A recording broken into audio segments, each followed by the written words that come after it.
اعوذ باللہ من الشیطان الرجیم بسم اللہ الرحمن الرحیم۔ شیزی وائس کے معزز سامعین و ناظرین السلام علیکم۔ نمرہ احمد کے شاہکار ناول جنت کے پتے کی آپ 8 ایک ساتھ ملاحظہ کر چکے ہیں۔ آج اس سلسلے کی 9ویں قسط آپ کے سامنے پیش کی جائے گی۔ سب سے پہلے اگر آپ نے ابھی تک ہمارے چینل کو سبسکرائب نہیں کیا تو برائے مہربانی سے سبسکرائب کریں اور بیل آئیکن پہ کلک کریں تاکہ آپ کو تمام ایک ساتھ بر وقت موصول ہوتی رہیں۔ حیا آپ نے اسے خواجہ سرا بنا دیکھا تھا نا، تو ہو سکتا ہے وہ بس صرف ایڈونچر کے لیے خواجہ سرا بنا ہو۔ چلو گھر چلتے ہیں۔ وہ بے دلی سے ڈی جے سے مخاطب ہوئی۔ ایک دم ہی اس کا دل ہر شے سے اچاٹ ہو گیا تھا۔ 28 جنوری کو اسے اتحاد ایئر لائنز کا ٹکٹ ای میل کر دیا گیا جس کا اس کو پرنٹ آؤٹ نکلوانا تھا۔ پھر اسی ٹکٹ پر اسے 5 فروری کی صبح استنبول کے لیے روانہ ہونا تھا۔ شام میں وہ ارم سے اس کا لیپ ٹاپ مانگنے تایا فرقان کے گھر آئی تھی۔ اس کا نیٹ کام نہیں کر رہا تھا اور ابا ابھی آفس سے نہیں آئے تھے ورنہ ان کا استعمال کر لیتی۔ خدیجہ کا پیغام آیا تھا کہ سبانجی یونیورسٹی نے ہاسٹل کا الیکٹرک فارم پر کرنے کے لیے بھیجا ہے، سو وہ میل چیک کر لے۔ تایا فرقان لان میں بیٹھے اخبار پڑھ رہے تھے۔ اسے آتا دیکھ کر مسکرائے۔ آ گئی تایا کی یاد؟ انہوں نے صفحہ پلٹتے ہوئے نرمی سے پوچھا۔ جی، وہ بظاہر مسکراتے ہوئے ان کے پاس چلی آئی، ورنہ اس روز کی سائمہ تائی کی باتیں ابھی تک نشتر کی طرح چپتی تھیں۔ فلائٹ کب ہے؟ وہ اخبار پہ نگاہیں مرکوز کیے پوچھ رہے تھے۔ 5 فروری کو۔ اپنا خیال رکھنا۔ ویسے بیٹیوں کو تنہا اتنا دور بھیجنا نہیں چاہیے۔ سلیمان کا حوصلہ ہے بھائی۔ خیر، تم ترکی میں اپنے لباس اور اقدار کا خیال رکھنا۔ سر سے دوپٹہ نہ اتارنا جیسے ارم نہیں اتارتی۔ آخری فقرہ کہتے ہوئے ان کے لہجے میں فخر در آیا تھا۔ حیا کے حلق تک کڑواہٹ گھل گئی تھی۔ جی بہتر، میں ذرا ارم سے مل لوں۔ وہ جان چھڑا کر اندر آ گئی۔ کاش کہ وہ تایا فرقان کو بتا سکتی کہ مغربی لباس جو وہ یہاں ان کی وجہ سے نہیں پہنتی وہاں ضرور پہنے گی۔ اس نے بہت سے ٹاپس اور جینز خرید کر اپنے سامان میں رکھ لیے تھے، اور رہی سر ڈھکنے کی بات تو وہ خیر سے سبانجی میں سختی سے حرام تھا۔ شکر۔ ارم کمرے میں نہیں تھی۔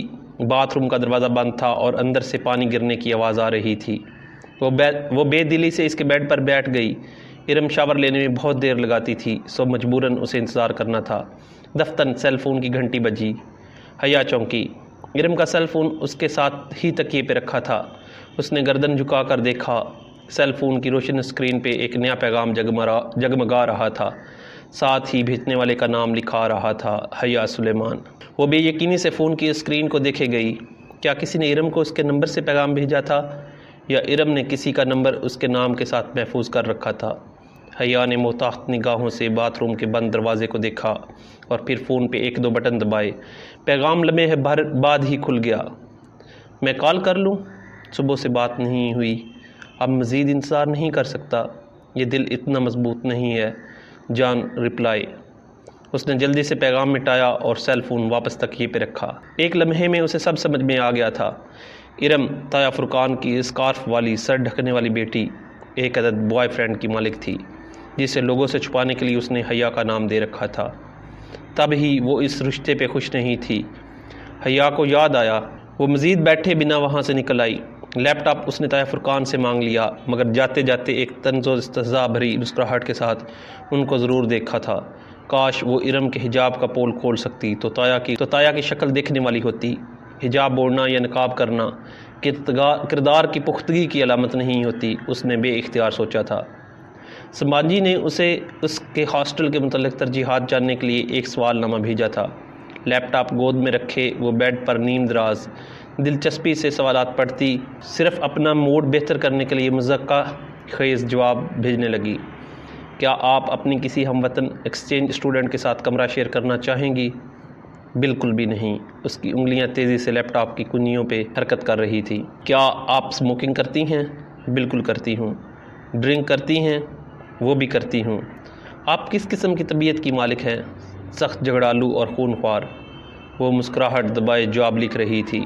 جب صفحہ ختم ہوا تو اس نے نیکسٹ کو دبایا۔ سوچ رہی تھی کہ اگلے صفحے کے جوابات دے کر اس فارم کو منسوخ کر دے گی، اس فارم کو جمع کرانے کا اس کا قطعاً کوئی ارادہ نہ تھا، مگر جب نیکسٹ دبانے پہ اگلے صفحے کی بجائے فارم فل کرنے کا شکریہ، ہم آپ کا ڈوم الاٹ کرتے وقت آپ کی دی گئی ترجیحات کا خیال رکھیں گے لکھا آیا تو اس کی مسکراہٹ غائب ہو گئی۔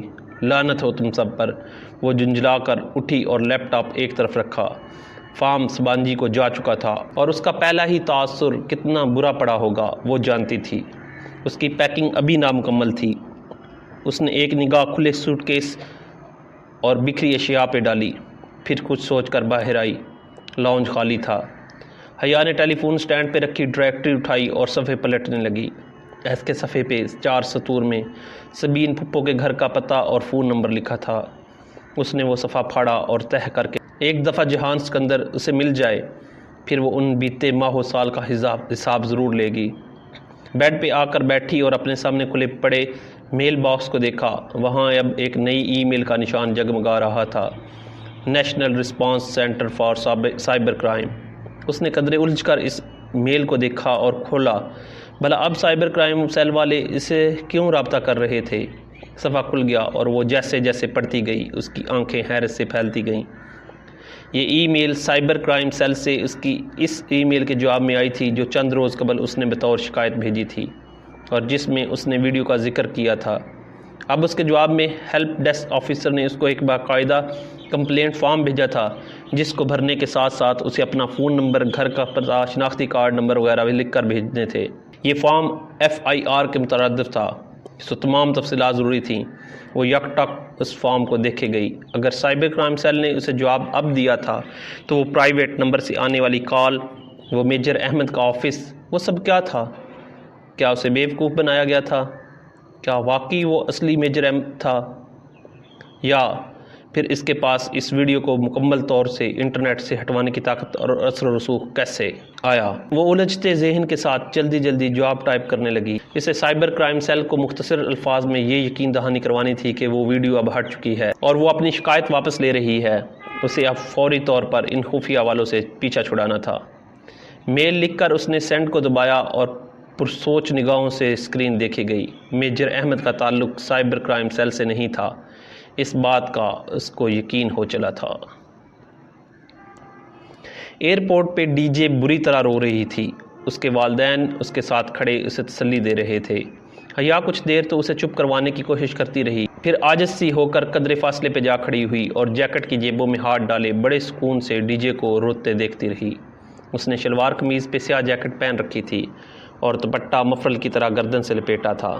بس آج آخری روز تھا، پھر ترکی میں وہ اپنی مرضی کا لباس پہنے گی اور اپنی مرضی سے اکیلی ہر جگہ گھومے گی، بنا روک ٹوک، بنا تایا فرقان یا ابا کی ڈانٹ کے خوف کے۔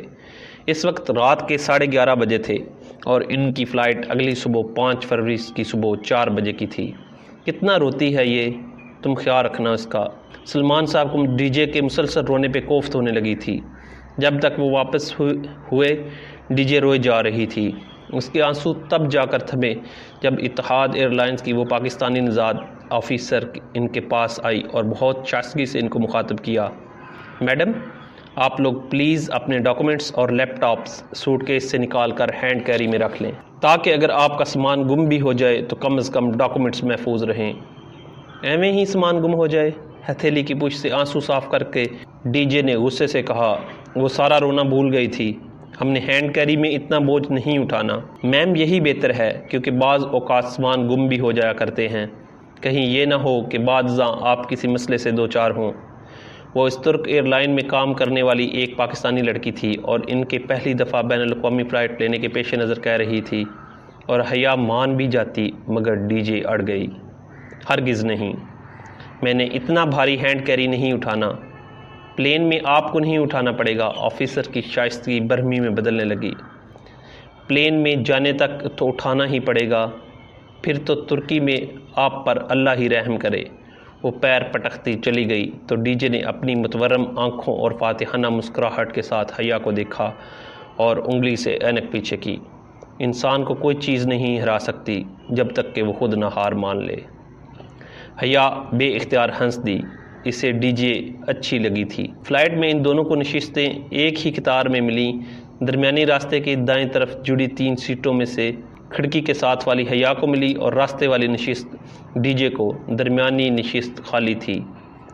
کیا ہی مزہ آ جائے حیا اگر اس سیٹ پہ کوئی ہینڈسم اور چارمنگ سا لڑکا آ کر۔ ڈی جے کے الفاظ ادھورے رہ گئے۔ ایک بھاری بھرکم سے پاکستانی صاحب جو اپنے ٹو پیس میں بے حد پھنسے سے لگ رہے تھے، اطمینان سے چلتے ہوئے آئے اور دھپ سے ان دونوں کے درمیان بیٹھ گئے۔ حیا ذرا غیر آرام دہ محسوس کر کے مزید کھڑکی کی طرف کھسک گئی اور خدیجہ مخالف سمت۔ مجھے عثمان شبیر کہتے ہیں، شیخ عثمان شبیر۔ اپنی بھاری آواز میں وہ خوش دلی سے گویا ہوئے۔ نائس۔ حیا اب ظاہر اپنے چھوٹے سے گولڈن کلچ کو کھول کر کچھ تلاش کرنے لگی۔ یہ وہی کلچ تھا جو داور بھائی کی مہندی پہ اس نے گولڈن لہنگے کے ساتھ لیا تھا۔ گڈ، ڈی جی نے میگزین اٹھا کر چہرے کے سامنے پھیلا لیا۔ میں ترکی سے آیا ہوں، دراصل وہیں رہائش پذیر ہوں، میری بیوی اور بیٹا بھی وہیں رہتے ہیں۔ حیا مزید اپنے پرس پہ جھک گئی اور ڈی جے نے میگزین چہرے کے اتنا قریب کر لیا کہ اس کی ناک صفحات کو چھونے لگی۔ مگر وہ میرا بیٹا نہیں ہے۔ جانتی ہو کس کا بیٹا ہے؟ مزید نظر انداز کرنا بیکار تھا۔ حیا نے رخ عثمان شبیر کی جانب موڑا اور ڈی جے نے بیزاری سے میگزین نیچے کر لیا۔ آپ بتائیں کس کا بیٹا ہے وہ؟ عثمان شبیر کو شاید صدیوں سے کسی سامع کی تلاش تھی۔ وہ اپنی داستانی حیات فوراً ہی شروع کر بیٹھے۔ ڈی جے مسلسل جمائیاں روک رہی تھی اور حیا شدید متلی محسوس کر رہی تھی۔ وہ پچھلی صبح کی جاگی ہوئی تھی اور اب اس صبح کے 4:30 بج رہے تھے۔ اوپر سے جہاز کا سفر اس نے ڈی جے کے سامنے ظاہر نہیں کیا تھا کہ وہ پہلی بار جہاز میں بیٹھ رہی ہے۔ آخر ڈی جے کیا سوچتی کہ کیسی لڑکی ہے، کبھی ہوائی کا سفر ہی نہیں کیا۔ اب کیا بتاتی کہ کبھی کوئی ایسی صورت ہی نہیں بن پائی۔ اس سب پر مستزاد ان صاحب کی المناک داستان، جو مختصراً کچھ ایسے تھی کہ وہ اور ان کی بیگم عرصہ 30 برس سے ترکی میں رہائش پذیر تھے۔ چونکہ اولاد نہیں تھی اس لیے انہوں نے عثمان صاحب کے ایک کزن کا بیٹا گود لے لیا تھا۔ وہ بیٹا بیجا لاڈ پیار سے خاصا بگڑ چکا تھا، سو اس صورت حال کو سنوارنے کے لیے انہوں نے اپنی بھانجی سے اس کا رشتہ طے کر دیا تھا، جس پہ 8ویں فیل بھانجی صاحبہ بہت خوش اور بیٹا بہت ناراض تھا، اور اس سے بیشتر کہ وہ اپنی پاکستان آمد کی وجہ بیان کرتے مینیو کارڈز آ گئے۔ وہ دونوں پھر سے تازہ دم ہو گئیں۔ مینیو پہ کچھ نام جانے پہچانے اور کچھ اردو سے ملتے جلتے تھے۔ جیرا آلو اور سبز کٹلس، پنیر جلفریزی، سادہ پراٹھا، تیکھی بریانی وغیرہ۔ حیا نے ڈی جے کی طرف سوالیہ نگاہوں سے دیکھا۔ درمیان موجود بھاری بھرکم دیوار کے باعث وہ آگے ہو کر بیٹھی۔ کچھ سمجھ میں نہیں آ رہا تھا کہ کیا منگوائیں۔ ترکش فوڈ بہت زبردست ہوتا ہے اور ترک کھانے کے بہت شوقین ہوتے ہیں۔ میں بتاتا ہوں کہ کیا منگواؤ۔ دونوں نے ایک دوسرے کو دیکھا اور پھر متذبذب سی حیا نے ہتھیار ڈال دیے۔ بہت بہتر، بتائیے۔ وہ گہری سانس لے کر پیچھے ہو کر بیٹھ گئی۔ پہلے تو سیڈینٹ سمیک منگواتے ہیں، یہ روایتی ترک چاول ہیں، سفید مچھلی، فرائیڈ پیاز اور کاجو کے ساتھ۔ چاولوں میں کاجو؟ حیا کو سوچ کر ہی متلی ہونے لگی۔ مشروم اینڈ چیز آملیٹ، جیرا آلو، وہ بہت اعتماد سے لکھواتے گئے، مگر جب کھانا آیا تو حیا کا دل خراب ہونے لگا۔ کھانے کی خوشبو سونگھ کر ہی اس کا جی متلانے لگا تھا۔ عثمان شبیر بڑے بڑے لقمے لیتے مزے سے کھا رہے تھے۔ ڈی جے بمشکل ایک چمچہ لے کر ہی دوہری ہوئی۔ حیا بھی بد مزہ ہو گئی تھی، اتنا بد مزہ کھانا اس نے آج تک نہیں کھایا تھا۔ بمشکل چکھ کر انہوں نے برتن پرے کر دیے۔ عثمان شبیر ابھی تک پوری دل جمی سے کھا رہے تھے۔ عجیب سی خوشبوئیں اس کے نتنوں میں گھس رہی تھیں۔ اگر یہی ترک فوڈ تھا تو اسے لگا ترکی میں 5 ماہ وہ بھوکی رہے گی۔ ایسا جی تو اس کا ڈائیو بس میں بھی نہیں متلاتا تھا جیسے ادھر ہو رہا تھا۔ وہ منہ پہ دوپٹہ رکھ کر سو گئی۔ اسلام آباد سے پورے 2.5 گھنٹے بعد انہیں ابوظہبی ایئرپورٹ پر اترنا تھا۔ وہاں کچھ دیر کا قیام تھا اور پھر استنبول۔ ابوظہبی اترنے سے قبل کھڑکی کے پار زمین کا گولائی میں کٹاؤ دکھائی دینے لگا تھا۔ زمین کا وہ کرہ اتنا حسین تھا کہ اس کی ساری بیزاری اور نیند بھاگ گئی۔ وہ محو سی یکٹک وہ منظر دیکھے گئی۔ ابوظہبی ایئرپورٹ پر انہوں نے ٹرمینل 3 پہ لینڈ کیا تھا۔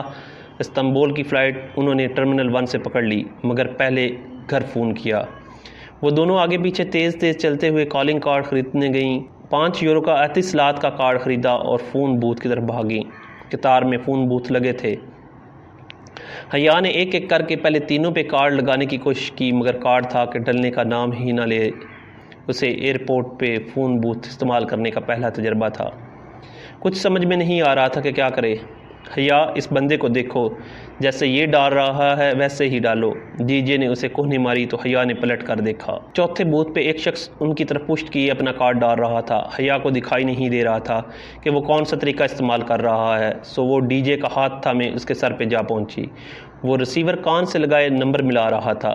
پلیز ہمیں یہ کارڈ ڈال دیں، میں اسے ڈال نہیں پا رہی۔ حیا نے کارڈ اس کی طرف بڑھایا۔ وہ چونک کر پلٹا۔ وہ سیاہ رنگت، گھنگھریالے بالوں اور اونچے قد کا نسلاً حبشی تھا۔ اس نے ایک ہاتھ سے کارڈ لیتے ہوئے ان دونوں لڑکیوں پہ نگاہ ڈالی۔ ایک سیاہ لمبے بالوں اور بڑی آنکھوں والی خوبصورت سی لڑکی جو جیکٹ کی جیبوں میں ہاتھ ڈالے کھڑی تھی۔ دوسری بڑے چشمے اور ڈھیلی پونی والی لڑکی جس نے سویٹر طے کر کے بازو پہ ڈال رکھا تھا۔ دونوں منتظر سی اسے دیکھ رہی تھیں۔ اچھا، میں ذرا بات کر لوں پھر۔ اسے شاید کان سے لگے ریسیور میں آواز آئی تھی، تب ہی رخ موڑ گیا۔ وہ دونوں اسی طرح کھڑی اسے دیکھتی رہیں۔ ان سے وہ انگریزی میں مخاطب ہوا تھا مگر اب فون پہ عربی میں بات کر رہا تھا۔ ڈی جے تو بور ہو کر ادھر ادھر دیکھنے لگی مگر شریعہ اینڈ لا کے 5 برسوں نے حیا کو عربی اچھی طرح سے سکھا دی تھی۔ انٹرنیشنل اسلامک یونیورسٹی میں اپنے LLB کے پہلے برس ان کو عربی ہی سکھائی جاتی تھی اور ان کی کلاسز میں الجیرین اور مصری اساتذہ انہیں عربی میں ہی لیکچرز دیا کرتے تھے۔ میں استنبول آ رہا ہوں، وہ اب رخ پھیرے قدرے پریشانی سے کہہ رہا تھا۔ ہاں، شام تک گھر پہنچ جاؤں گا۔ تم نے حارث کو ڈاکٹر کو دکھایا؟ اچھا، کیا کہتا ہے ڈاکٹر؟ کروں گا پیسوں کا انتظام۔ کہا جو ہے، بار بار ایک ہی بات مت دہرایا کرو۔ جاہل عورت، تیش سے اس کی دبی دبی سی آواز بلند ہوئی۔ ہاں، میری پاشا سے بات ہو گئی تھی، اس کے کام کے لیے خوار ہو رہا ہوں مگر پاشا زیادہ رقم نہیں دے گا۔ ایک جگہ اور بھی بات کی ہے۔ اس نے رک کر کچھ سنا اور پھر مزید جھنجھلاہٹ سے بولا، اچھا فون رکھ رہا ہوں، مرحبا۔ اس نے کھٹاک سے فون رکھا اور ان کی طرف پلٹا۔ سوری گرلز، تو مشکل چہرے پہ بشاشت لاتے ہوئے وہ اب ان کا کارڈ لگانے لگا۔ پہلی ہی کوشش کامیاب ہو گئی۔ وہ شاید کارڈ کو الٹا پکڑ رہی تھی۔ لیجئے، سیاہ فام نے ریسیور اس کی طرف بڑھایا، پھر ان سے دور ہٹ کر چلا گیا۔ بس 1 منٹ کی کال کریں گے، حیا نے ملاتے ہوئے ڈی جے کو تنبیہ کی۔ سلمان صاحب نے پہلی ہی گھنٹی پر فون اٹھا لیا۔ وہ چپ ہوئی کہ نہیں؟ توبہ کتنا روتی ہے۔ جی ابا، وہ چپ ہو گئی ہے اور پھر جلدی جلدی اپنی خیریت بتا کر فون بند کیا۔ ڈی جے نے بھی بمشکل 1 ہی منٹ گھر بات کی۔ بعد میں بقیہ رقم دیکھی تو بمشکل 1 یورو استعمال ہوا تھا۔ باقی 4 یورو کا بیلنس ابھی موجود تھا۔ دونوں اپنی عجلت و کنجوسی پہ خوب پچھتائیں کہ اب ابوظہبی سے نکل کر تو وہ کارڈ کسی کام کا نہیں تھا۔ حیا نے اسے اپنے گولڈن پاؤچ میں ڈال دیا۔ اب انہیں اپنا سامان لینا تھا۔ وہاں بہت سے ٹائرز چل رہے تھے۔ ہر ٹائرز پہ بیگز اور سوٹ کیس قطار میں رکھے چلے آ رہے تھے۔ انہیں قطعاً علم نہیں تھا کہ اپنے بیگز کو کہاں تلاشیں۔ وہ دونوں بدحواس سی ایک ٹائر سے دوسرے کی طرف بھاگنے لگیں۔ ڈی جے کو تھوڑی دیر میں ہی ٹھنڈے پسینے آنے لگے اور اس کا سانس پھول گیا۔ کبھی حیا کو ایک جگہ اپنے سیاہ سوٹ کیس کا گمان گزرتا تو وہ ڈی جے کا ہاتھ کھینچ کر ادھر بھاگتی، مگر قریب سے دیکھنے پہ وہ کسی اور کا بیگ نکلتا تو کبھی ڈی جے اپنے بھورے تھیلے کو پہچان کر چلاتے ہوئے ایک طرف دوڑتی مگر اس پہ کسی اور کا نام درج ہوتا۔ حیا بتاؤ، اب بیگز کہاں سے ڈھونڈیں؟ ڈی جے نے پریشانی سے اسے دیکھا۔ اس کا سانس دھنکنی کی طرح چل رہا تھا۔ حیا نے بمشکل تھوک نگلا اور چہرے پہ آتے بال کانوں کے پیچھے اڑسے۔ اب سچ بولنے کا وقت تھا۔ ڈی جے، میں آج زندگی میں پہلی دفعہ جہاز میں بیٹھی ہوں۔ ڈی جے نے چند لمحے اس کا چہرہ دیکھا، پھر اپنی ہتھیلی اس کے سامنے پھیلائی۔ ہاتھ مارو، میں بھی آج پہلی دفعہ جہاز میں بیٹھی ہوں۔ حیا نے زور سے اس کے ہاتھ پہ ہاتھ مارا اور دونوں ہنس پڑیں۔ کافی دیر بعد ان کو ٹائرز کی لسٹ نظر آئی جس پہ ہر فلائٹ کے مخصوص ٹائر کا نمبر درج تھا۔ فہرست دیکھ کر 2 منٹ میں ہی اپنا مطلوبہ ٹائر مل گیا۔ سامان لے کر حیا اتنی تھک چکی تھی کہ جب ڈی جے نے وہیں ایک جگہ چمکتے فرش پہ بیٹھنے کو کہا تو وہ اپنا سارا نخرہ اور غرور بالائے طاق رکھ کر وہیں زمین پہ بیٹھ گئی۔ اپنے بیگز کے ساتھ وہ دونوں اب مزے سے فرش پہ بیٹھیں، ہر آتے جاتے کو دیکھ رہی تھیں اور ارد گرد مہذب نفیس لوگ حیرت سے ان کو دیکھتے ہوئے گزر رہے تھے۔